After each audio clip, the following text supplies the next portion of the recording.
Well, good afternoon, everybody. Hi. Show of hands, who here is over 50 years old? You're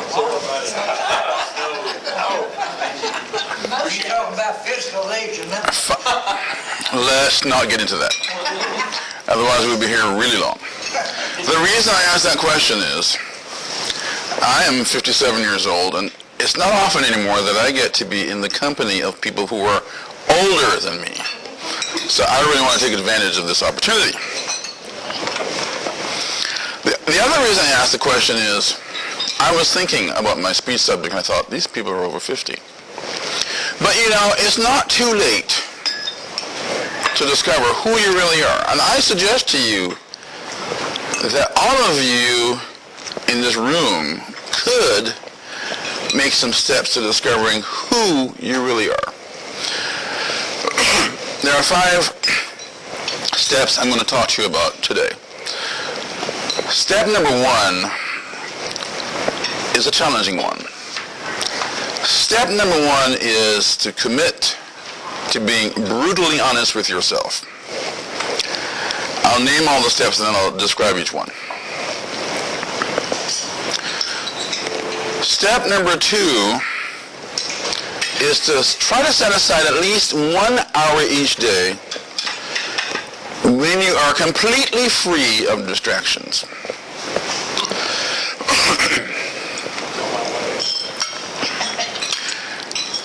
Step number 3, take time to understand that what you do does not establish your identity. Step number 4, take time to record the things about which you dreamt as a child. Step number 5,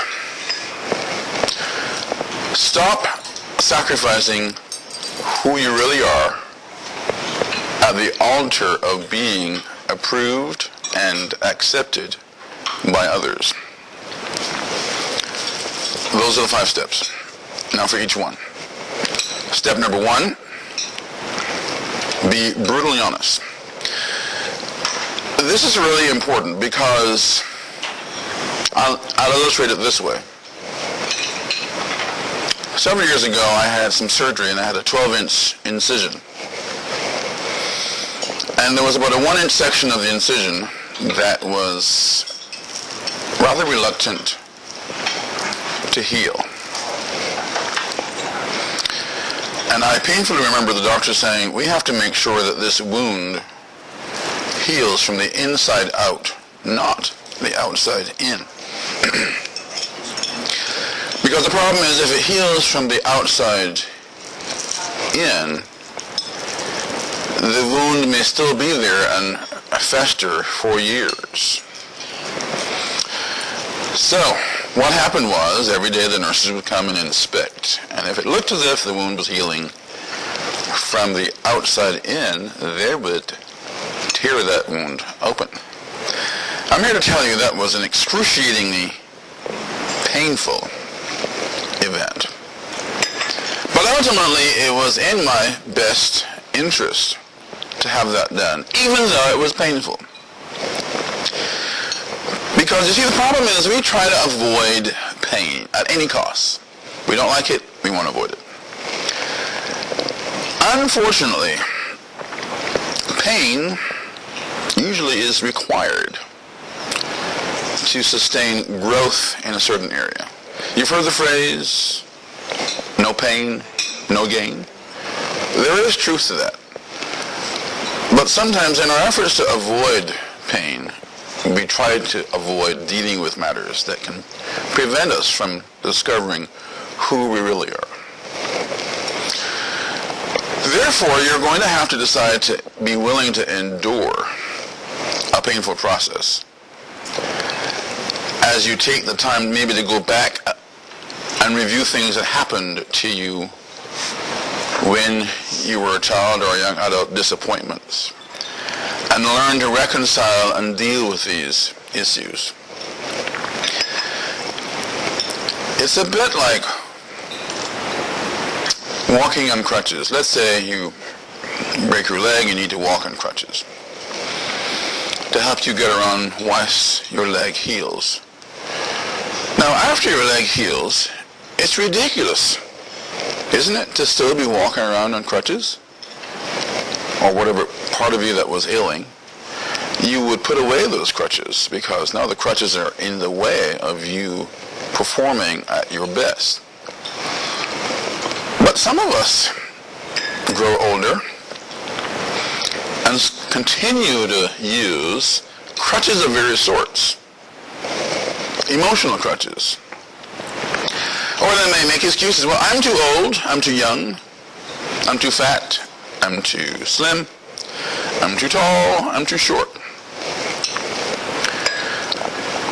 So if you want to discover who you really are, you're going to have to stop making excuses. And for those of us who are over 50, which is why I asked that question in the first place, sometimes you are living with something for so long, you're living with a lie for so long, that it becomes the truth because it's been with you for many, many, many years. And you may need help from other people to help to establish that what you have been living with is indeed not the truth. And the other problem is that the closer something is to being the truth, without actually being the truth, the more deception there is in that thing because it's got a lot of truth in it. It's just not 100% true. So your journey is going to begin with a decision to be brutally honest. And that can be a challenge for those of us who are over 50. We've been used to doing things this way for this long. You've heard people say, well, I've been doing it all this time, so it's got to be right.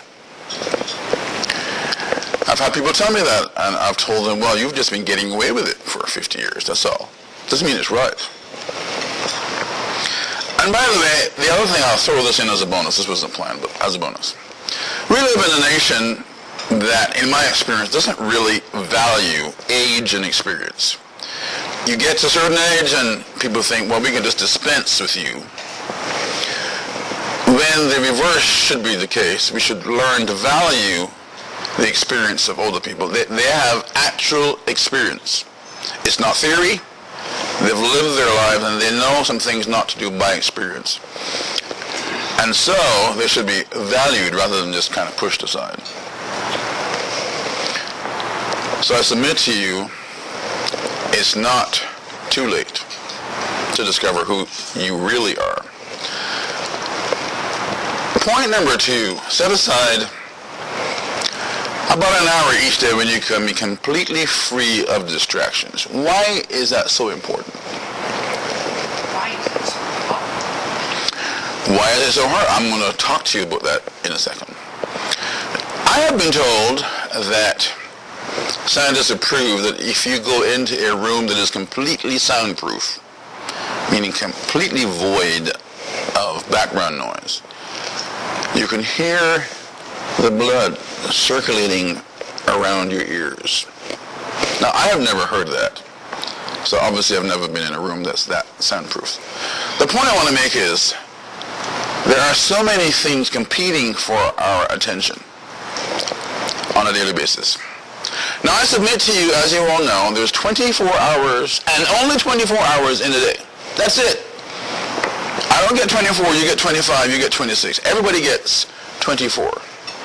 And that's it. What you do with those 24 hours absolutely positively states what your priorities are. It's as simple as that.